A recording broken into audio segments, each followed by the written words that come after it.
آج یہ کیسے انقلاب ہوا کہ یزید جیسے ملعون نے اہل بیت علیہ السلام کو آزاد کر دیا؟ جو بالکل ترس نہیں کھاتا تھا، جس کے دل میں کوئی رحم نہیں تھا، کیوں اس نے آزاد کیا؟ میں یہ مفہوم پیش کرنا چاہتا ہوں مصائب سے پہلے. کون سی ایسی شے تھی جس کی وجہ سے وہ خوف زدہ تھا، ڈر گیا تھا؟ اس کے دل میں کوئی ایمان تو تھا نہیں، وہ خدا ہی کو نہیں مانتا تھا، پیغمبر کو نہیں مانتا تھا، تو اس نے آل رسول کو کیا ماننا تھا؟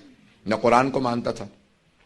ہے نا اشعار شیعہ سنی تمام مورخین نے لکھے ہیں کہ اس کے ہاتھ میں شراب کا جام تھا، قرآن کے ورقے رکھے ہوئے تھے، اس پہ رکھتا جاتا تھا شراب کو. جب وہ اہل بیت کو لایا گیا اور بار بار یہ اشعار پڑھتا تھا، لعبت ہاشم بالملک فلا وہی نزل والا ملک جاء. یہ بنی ہاشم نے کھیل کھیلا، ایک کو نبی بنا دیا، کسی کو علی کہہ دیا، کسی کو حمزہ، اور یہ بنو امیہ کو نیچے دکھانے کے لیے کہہ دیا کہ خدا ہے، نہ خدا کو مانتا ہوں. یہ یزید کہہ رہا تھا شراب پی کے، نشے میں شراب کے جب آل رسول لائے جا رہے تھے، کہا نہ میں خدا کو مانتا ہوں، نہ رسول کو، نہ قرآن کو، نہ وحی کو، کسی چیز کو نہیں مانتا. یہ سب کچھ معاذ اللہ استغفر اللہ رب، یہ سب کچھ جھوٹ ہے. یہ بار بار کہہ رہا تھا. تو بعض لوگ بعض کا نادانی میں کہتے ہیں وہ صرف اہل بیت کو نہیں مانتا تھا، باقی سب کچھ مانتا تھا. یزید کسی شے کو نہیں مانتا تھا، نہ خدا پہ اس کا ایمان تھا، نہ رسول پہ، نہ قرآن پہ، کسی شے پہ ایمان نہیں تھا، توہین کر رہا تھا. اس لیے زیدان گرامی علیہ السلام نے کہا کہ اس نے پوری کوشش کی کہ جتنے بھی آثار ہیں وہ ختم کر دیے جائیں. اب وہ میں خطبے میں پیش کر چکا ہوں جناب زینب کبریٰ کے متعلق، جو میں نے خطبہ پیش کیا تھا اس میں تفصیل سے نے پیش کیا کہ بی بی نے پورے دربار کا ماحول منقلب کر دیا تھا. اس لیے اس نے خطبے کی امام سجاد کو اجازت دی تھی، وہ اللہ اجازت نہیں دینا چاہتا تھا. امام خطبہ دیتے تھے، زنجیروں میں ہاتھ ڈال کے وہ بٹھا دیتے تھے، توق جو خاردار تھا گلے میں اس کو ہلاتے تھے، امام دوبارہ بٹھا دیے جاتے تھے کہ نہیں آپ خطبہ نہیں دے سکتے، کیونکہ یزید جانتا تھا اگر امام نے ایک خطبہ دیا تو پورا انقلاب برپا ہو جائے گا. اب کیا ہوا ایسا؟ علامہ مجلسی نے بحار الانوار میں ایک روایت کو نقل کیا ہے، میں صرف اس کو پڑھوں گا اور وہی تمہید ہوگی، مقدمہ ہوگا مصائب کا. اگر میں پورا پیش کر سکا تو پورا مصائب پیش کروں گا. آج مجھے 40 کے صرف مصائب پیش کرنا ہے کہ کیسے علامہ مجلسی کہتے ہیں کہ ایک عیسائی گزر رہا تھا جو اپنی بیٹی اور بیوی کے ساتھ شام آیا تھا، دمشق آیا تھا. اس کے زادرہ ختم ہو گیا. جب سب پیسے ختم ہو گئے تو اس نے سوچا کہ کیا کروں، بادشاہ کے سامنے کوئی تحفہ دوں گا تو وہ اس کے بدلے میں مجھے کوئی انعام دے گا، پیسے دے گا، تو مسلمانوں کے بادشاہ کو کوئی تحفہ دے دیتا ہوں. سوچنے لگا، پھر اس نے کہا کہ ایک ہرنی کو میں کہیں سے شکار کرتا ہوں. گیا، جا کے دیکھا ایک ہرنی بہت خوبصورت تھی، گلے میں رسی ڈالی، گھسیٹتا ہوا جا رہا تھا کہ اچانک زندان کے دروازے پہ ہرنی رک گئی. اس نے بہت کوشش کی، کہا کہ اتنا زور لگا رہا ہوں لیکن کھینچا نہیں جا سکتا. کھینچتا رہا، اچانک اس نے رسی کو ڈھیلا کیا، دھکیلنے لگا، ہرنی بہت تیزی سے زندان کے دروازے پہ آئی. اور علامہ مجلسی کہتے ہیں بحار الانوار میں کہ اس نے فصیح عربی زبان میں کہا السلام علیک یا ابن رسول اللہ. وہ عیسائی تھا، پریشان ہونے لگا کہ یہ کیا کیفیت ہے، جانور بول رہے ہیں. بڑا پریشان ہو کے آگے بڑھا دیکھنے کے لیے کہ زندان میں کون ہے جسے یہ ہرنی نے فصیح عربی زبان میں سلام کیا. تو ایک مرتبہ جب آگے بڑھا تو دیکھا کہ ایک جلا ہوا امامے کا کپڑا ہے کسی کے سر کے نیچے، اور کچھ مستورات بیٹھی ہوئی ہیں، کچھ بچے باقی رہ گئے ہیں. میں نے آج صبح کی مجلس میں کہا تھا نا، جب آل رسول مدینے سے جا رہے تھے نا کربلا تو 46 بچے ساتھ تھے، 46 چلڈرن تھے، 46، اور جب واپس جا رہے تھے تو 10 بچے بھی نہیں رہ گئے تھے. نہ جانے کتنے بچوں کی شہادتیں ہوئی ہیں. آگے بڑھ کے دیکھنے لگا، امام سجاد فوراً اٹھے، زندان کے دروازے پہ آئے، اور ایک مرتبہ اس نے امام کی طرف دیکھا کہ آپ کون ہیں، آپ اس زندان میں کیوں ہیں، یہ ہرنی کیوں بول رہی ہے، اور آپ کا مقام کسی کو کیوں معلوم نہیں. امام نے ہرنی کی طرف دیکھا، دیکھنے کے بعد کہا کہ یہ ہرنی مجھ سے صرف اتنا کہہ رہی ہے کہ مجھے اتنی دیر کی مہلت دلا دیں، میرے 2 بچے ہیں اس پہاڑ کے پیچھے، میں انہیں دودھ پلا کے واپس آ جاؤں. امام نے پلٹ کے اس عیسائی سے کہا میں تجھے ضمانت دیتا ہوں یہ ہرنی واپس آ جائے گی، بس اسے اتنی مہلت دے دے، اپنے بچوں کو دودھ پلا دے. اس نے فوراً اس ہرنی کو آزاد کر دیا، کہ میں نے آپ کی وجہ سے اسے آزاد کر دیا. یہ ہرنی آپ سے مہلت مانگ رہی ہے، یہ آپ کو کیسے معلوم؟ امام نے کیسے آزاد کر دے، میں حجت خدا ہوں. کہا آپ کون ہیں؟ کہا تو نے مسلمانوں کے آخر نبی جو ہیں، نبی آخر زمان، ان کا نام سن رکھا ہے؟ کہا ہاں، محمد مصطفیٰ. کہا کہ ان کے 2 نواسے تھے، حسن و حسین، میں حسین کا بیٹا ہوں. اب وہ تڑپنے لگا، کہا یہ سارے مسلمان ہیں اس شہر کے اندر، اور ان میں سے کوئی بھی آپ کی حرمت کو نہیں جانتا، کوئی آپ کے مقام و عظمت کو نہیں سمجھتا. ایک مرتبہ اس نے گھروں پہ جانا شروع کیا، دروازوں پہ دستک دینا شروع کی، مسلمانوں باہر آ جاؤ، یہ تمہارے نبی کی ذریت ہے جو قید خانے میں، یہ آل نبی ہیں جو تمہارے قید خانوں میں ہیں. مسلمان باہر نکلتے، وہ ایک مرتبہ آ کے پوچھنے لگا یہ مستورات کون ہے؟ کہ یہ نبی کی نواسیاں ہیں. یہ علی کی بیٹیاں ہیں. جب اس نے زیادہ شور مچایا تو یزید کے جو سپاہی تھے انہوں نے اس کو گرفتار کر لیا. علامہ مجلسی کہتے ہیں کہ انہوں نے اس کا سر قلم کیا, اسے مار دیا اور جا کے مدینے سے دمشق سے باہر اس کو پھینک دیا یا دفنا دیا قبر کے اندر. جب دفنا دیا تو اس کی بیٹی نے اور اس کی بیوی نے سنا کہ ہمارے شوہر کو کسی قیدی کی وجہ سے مار دیا گیا ہے. وہ فوراً تلاش کرتی ہوئی دمشق کے باہر اسی قید خانے کے سامنے کھڑی ہوئی.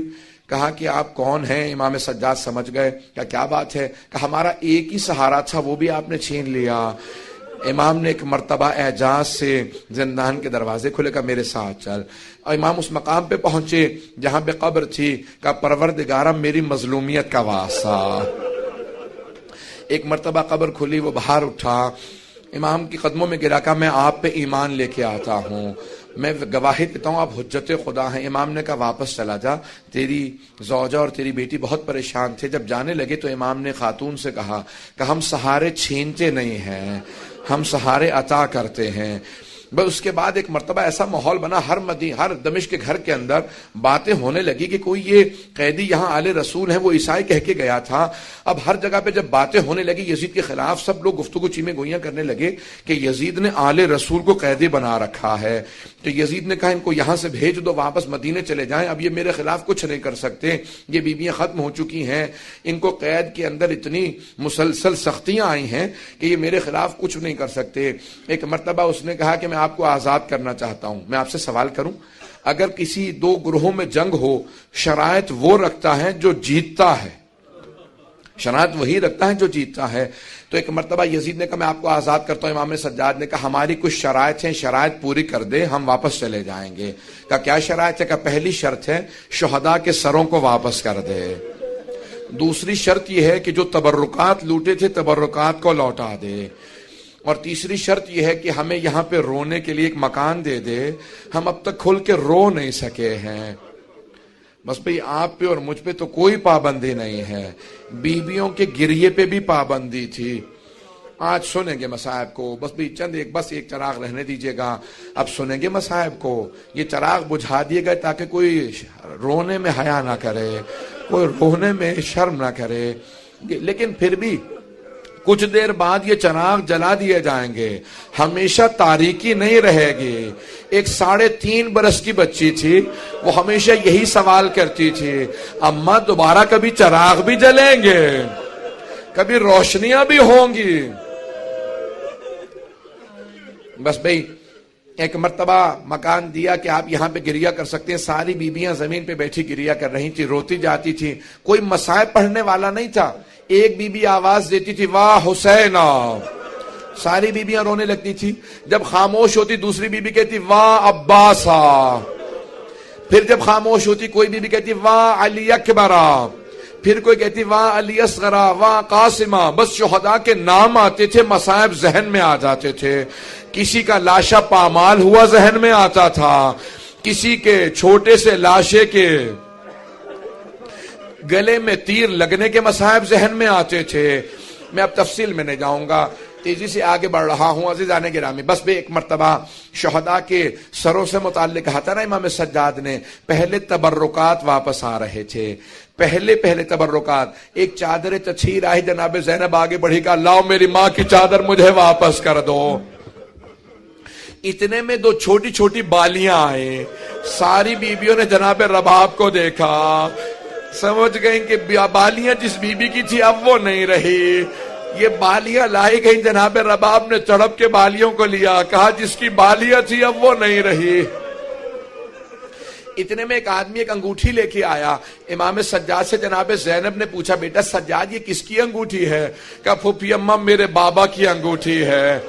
جب بجدل انگوٹھی اتار رہا تھا نا, انگوٹھی اتر نہیں رہی تھی, اس نے خنجر نکالا, انگلی کو کاٹو, اور انگوٹھی اتار کے لوٹ کے لے گیا. اجرکم اللہ, اجرکم اللہ. کوئی بخل نہ کرے, بلند آواز سے روئیے گا.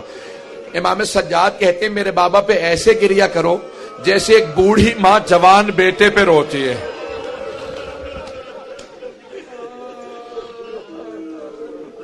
بس بھئی تبرکات کے میں نے سارا چھوڑ دیا مضمون, بہت تیزی سے آگے بڑھ رہا ہوں. تبرکات آ چکے، اب ایک مرتبہ شہداء کے سر واپس آنے لگے۔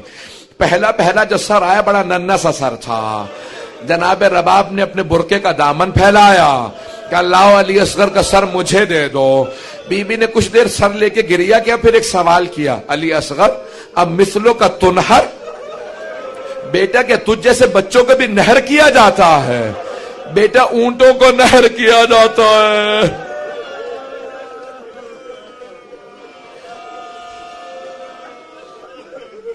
اتنے میں ایک سر آیا جو بہت خوبصورت سر تھا، جناب لیلا نے کہا لاؤ علی اکبر کا سر مجھے دے دو۔ بی بی نے کہا علی اکبر تیرے بغیر جینا ماں کا بڑا مشکل ہے۔ اتنے میں ایک سر آیا، جناب ام فروا آگے بڑھی، سر کو لینے کے بعد کہا قاسم جب آپ خیمے سے گئے تھے آپ کے چہرے پہ گھوڑوں کی ٹاپوں کے نشان نہیں تھے۔ بس بھائی سر آتے رہے۔ اتنے میں ایک سر آیا، اسے نیزے سے نہیں اتارا گیا تھا، اسے ایک تھیلے سے نکالا گیا تھا۔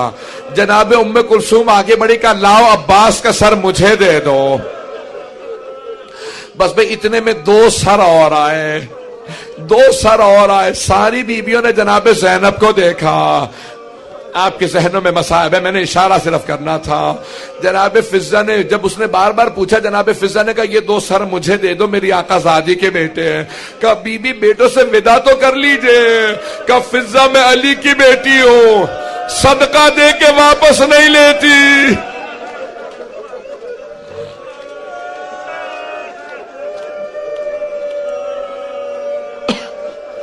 بس بھئی ایک مرتبہ ایک ایسا سر آیا، ساری بیبیاں تعظیم میں کھڑی ہو گئیں۔ جناب زینب آگے بڑھی کہ لاؤ میرے ماں جائے حسین کا سر، مجھے میرے بھائی کا سر دے دو۔ ساری بیبیوں نے حلقہ باندھا، بلند آواز سے گریہ کرنے لگی، ماتم کرتی جاتی تھی بیبیاں۔ بس بھئی ایک مرتبہ 3 دن تک بیویاں روتی رہیں، گریہ کرتی رہیں۔ امام سجاد نے اعلان کیا کہ پھوپھی اماں سب بیویوں سے کہتے ہیں کل صبح ہم مدینے واپس چلے جائیں گے۔ صبح نمودار ہوئی، میں نے 2 جگہ یہ مصائب پیش کیا، صرف یہ ایک جملہ پیش کر رہا ہوں وہاں اپنے مصائب سے۔ جیسے صبح نمودار ہوئی تو جناب زینب سے امام سجاد نے پوچھا پھوپھی اماں بیویاں تیار ہیں؟ جناب زینب نے کہا بیٹا سجاد سب بیویاں تیار ہیں، لیکن آپ کی ماں رباب کا کچھ پتہ نہیں ہے، نہ جانے رباب آج صبح سے کہاں چلی گئی ہیں۔ امام سجاد نے کہا پھوپھی اماں مجھے پتا ہے میری ماں کہاں گئی ہے، بیویوں سے کہیں تیار ہو، راستے سے ماں کو لے لیں گے۔ جب چلے تو جناب زینب نے کہا بیٹا سجاد یہ راستہ تو زندان کو جاتا ہے۔ کہا پھوپھی اماں میری ماں زندان کی ایک قبر سے ودا کرنے گئی ہے۔ جیسے ایک ماں بچے سے لپٹ کے روتی ہے نا، جناب رباب قبر سے لپٹی ہوئی تھی، بار بار کہتی تھی سکینہ تمہیں سب سے زیادہ شوق تھا مدینے جانے کا، بیٹی اٹھو ہم مدینے جا رہے ہیں۔ امام سجاد آگے بڑھے، ماں کا بازو تھاما، جناب زینب نے بازو پکڑا کر رباب جو چلے جاتے ہیں ان کے ساتھ دنیا سے نہیں چلے جاتے، رباب صبر کرو۔ بس بھئی اٹھی بیبیاں چلیں۔ ایک مرتبہ جیسے دمشق سے قافلہ باہر آیا نا تو جناب زینب نے آواز دی بیٹا سجاد ذرا قافلے کو رکوا دیجئے۔ قافلہ رک گیا، بی بی نے ساری بیبیوں سے کہا، جناب زینب نے بیبیوں ذرا دوبارہ دمشق کا رخ کرنا۔ سب بیبیوں نے دمشق کا رخ کیا۔ جناب زینب نے ہاتھوں کو اٹھا کے کہا کہ بیبیوں گواہ رہنا، سکینہ میں چھوڑ کے جا رہی ہوں، بیٹی میں وعدہ کرتی ہوں میں واپس آؤں گی۔ بس بھئی سب بیبیاں تڑپنے لگی، رونے لگیں۔ امام سجاد نے قافلے کو دوبارہ چلا کر قافلے کو چلا دو۔ ایک ایسا مقام آیا کہ جہاں پہ جو قافلے کے ساتھ چل رہا تھا اس نے آواز دی کہ سید سجاد ہم ایک ایسے مقام پہ ہیں یہاں سے راستہ مدینے بھی جاتا ہے کربلا بھی جاتا ہے، بس کربلا کا نام سننا تھا۔ ساری بیبیاں تڑپنے لگیں کہ سجاد ہم لاشیں چھوڑ کے آئے تھے، ہمیں کچھ دیر کے لیے کربلا لے چلو، ہم قبروں کی زیارت کرنا چاہتے ہیں۔ امام سجاد نے کہا ہمیں کربلا جانا ہے۔ کربلا چلنے لگے، جب راستے میں کربلا کا نام آیا ہر بیوی تڑپ رہی تھی، کسی کو اپنا شہید یاد آتا، کسی کو اپنا بچہ یاد آتا، کسی کو کوئی یاد آتا، کوئی بھائی کو یاد کر رہی تھی۔ ہر بیوی تڑپ رہی ہے. وہاں جناب جابر عطیہ رسول خدا کے صحابی کے ساتھ دونوں صحابی پہنچے. جیسے ہی پہنچے نا تو کربلا میں پہنچے. جناب جابر نابینا ہو چکے تھے. عطیہ سے اپنے غلام سے کہا کہ مجھے حسین کی قبر پہ لے چل. کہا قبور ہیں لیکن نام نہیں لکھے ہوئے, پہچانا نہیں جا رہا کون سی قبر کس کی ہے. تو جناب جابر نے آواز دیا حسین میں جب بھی آپ سے ملنے آتا تھا مجھے گلے لگاتے تھے. اے حسین میں مدینے سے آیا ہوں, کچھ دیر کے لیے مجھے گلے لگا لیجئے. جناب جابر ابھی تڑپ ہی رہے تھے کہ اتنے میں جناب جابر کو محسوس ہوا کہ قافلے کے آنے کی آہٹ محسوس ہو رہی ہے. بس بھئی 5 سے 7 منٹ کی زحمت دوں گا, زیادہ مصائب نہیں پڑھوں گا. آج تابوت ہے نا سید الشہداء کا, کوئی رونے میں بخل نہ کرے. آج جب تابوت پہ آپ پرسہ دیں گے نا تو 3 بیبیوں کو پرسہ دے دیے گا. جناب سیدہ کو کہے گا بی بی آپ کے بیٹے کی شہادت کا بڑا افسوس ہے, بی بی لاشے کے پامال ہونے کا بڑا افسوس ہے. دوسری بی بی جناب زینب کبریٰ کہے گا بی بی آپ نے اپنے بھائی کو لاشے کو پامال ہوتے دیکھا تھا, شمر کو خنجر چلاتے دیکھا تھا. اور تیسری کون سی بی بی ہے جسے پرسہ دینا ہے؟ تیسری بی بی جو 3.5 برس کی بی بی, حسین کے سینے پہ سونے والی بی بی. اجرکم اللہ, اجرکم اللہ. بھئی تھک تو نہیں گئے آپ لوگ؟ مسلسل رونا بڑا مشکل کام ہے آپ مسلسل رو رہے ہیں نا, مسلسل رونا جناب زینب کا کام ہے, یہ مسلسل رونا سید سجاد کا کام. ایک مرتبہ جابر نے جب آہٹ محسوس کی کوئی قافلہ آ رہا ہے, فوراً عطیہ سے پوچھا کہ ابھی قافلہ آ رہا ہے, قافلہ کس کا ہے؟ کہ اگر یہ میرے مولا سجاد ہوئے میں تجھے آزاد کر دوں گا. ایک مرتبہ غلام نے پوچھا اپنے مولا کی کوئی علامت تو بتائیں. کہ میرا مولا 23 برس کا جوان ہے, میرا مولا بڑا قداور ہے, میرے مولا کی کمر بڑی مضبوط ہے, میرے مولا کے بازو بڑے مضبوط ہیں. غلام نے دور سے دیکھا کہ یہ آپ کے مولا نہیں ہے. کہ کیوں؟ کہ ان کی داڑھی سفید ہے, کمر جھکی ہوئی ہے.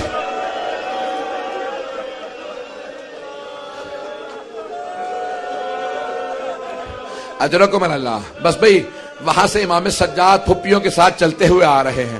میں ایک سوال کروں آپ سے, ذرا رک جائیے. آپ نے دیکھا خدا نہ خواستہ اگر کسی گھر میں کسی بزرگ کا انتقال ہو جائے تو سب جاتے ہیں بیٹوں کو پرسہ دیتے ہیں. امام سجاد کو کسی نے امام حسین کا پرسہ نہیں دیا تھا. امام کربلا کے بعد سے تڑپ رہے تھے مجھے کوئی گلے لگائے, مجھے کوئی میرے بابا کا پرسہ دے. کوئی کہے سجاد آپ یتیم ہو گئے, آپ کی پھپھیوں کا پردہ چھن گیا. کسی نے گلے نہیں لگایا تھا. جیسے ہی امام سجاد کی جناب جابر پہ نگاہ پڑی, خود ہی آگے بڑھے, جناب جابر کو گلے سے لگایا. جیسے کوئی کئی دنوں سے کسی اپنے کو تلاش کر رہا ہو, گلے لگا کے کہا جابر ہاں ہونا قتلا رجالنا. جابر اس سرزمین پہ ہمارے مردوں کو ذبح کیا گیا. جابر میرے بابا کے لاشے پہ گھوڑے دوڑائے. جابر میری پھپھیوں کے پردے چھنے, میری چھوٹی بہن کو تماچے لگے. جابر میرے گلے میں توق تھا, ہاتھوں میں زنجیریں, پاؤں میں بیڑیوں, نبی کی نواسیاں شرابی کے دربار میں گئی.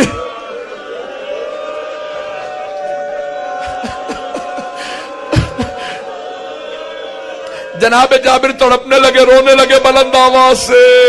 جب بہت روئے تو جناب امام سجاد نے کہا جابر میں آپ سے کہوں گا کچھ دیر کے لیے دور چلے جائیے. جناب جابر نے کہا مولا میں تو نابینا ہوں, کچھ دیکھ نہیں پاتا, میں کچھ نہیں دیکھ سکتا, اپنی پھپھیوں کو بلا لے. مولا نے کہا جابر آپ دیکھ نہیں سکتے, سن تو سکتے. ابھی میری پھپھیاں بیان کریں گی, کوئی کسی قبر پہ گرے گی, کوئی کسی قبر پہ. جابر ذرا دور چلے جاؤ, میری پھپھیاں بیان کریں گی.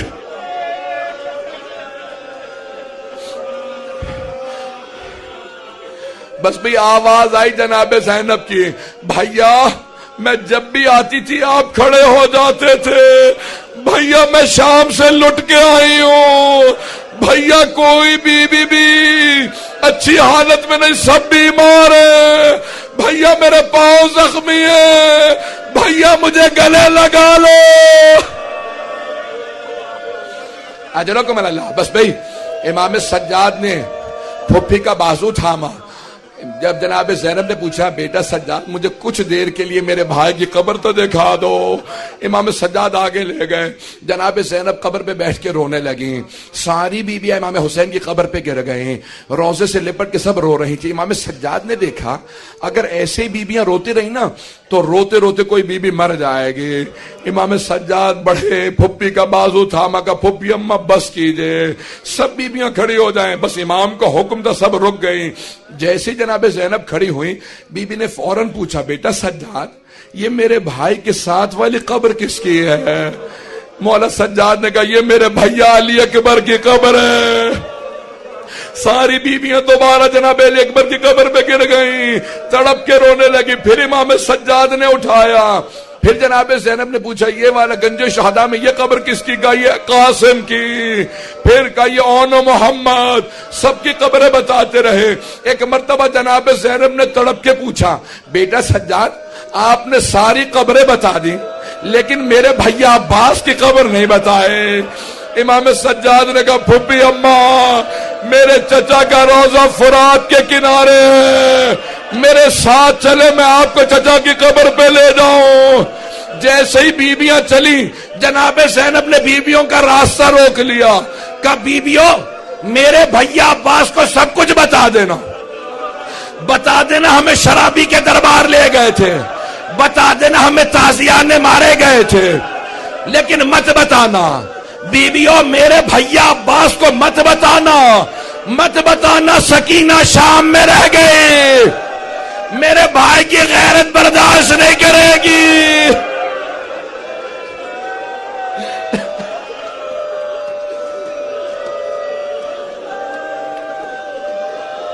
بس بھئی تابوت برآمد ہونے والا ہے، اگر 2 منٹ کی زحمت دوں، اگر سب میری طرف دیکھیں گے تابوت آ گیا، بس بھئی 2 منٹ کی زحمت دے رہا ہوں، سب میری طرف دیکھیں گے تابوت آنے والا ہے۔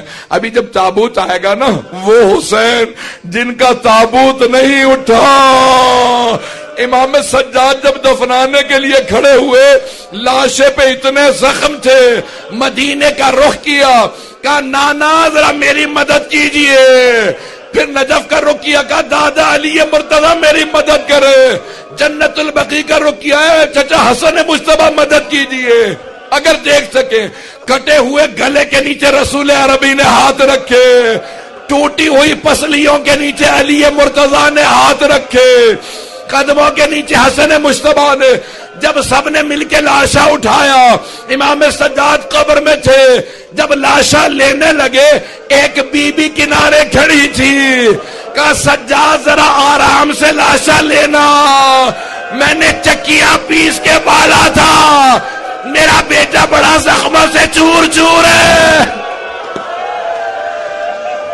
ماتم حسین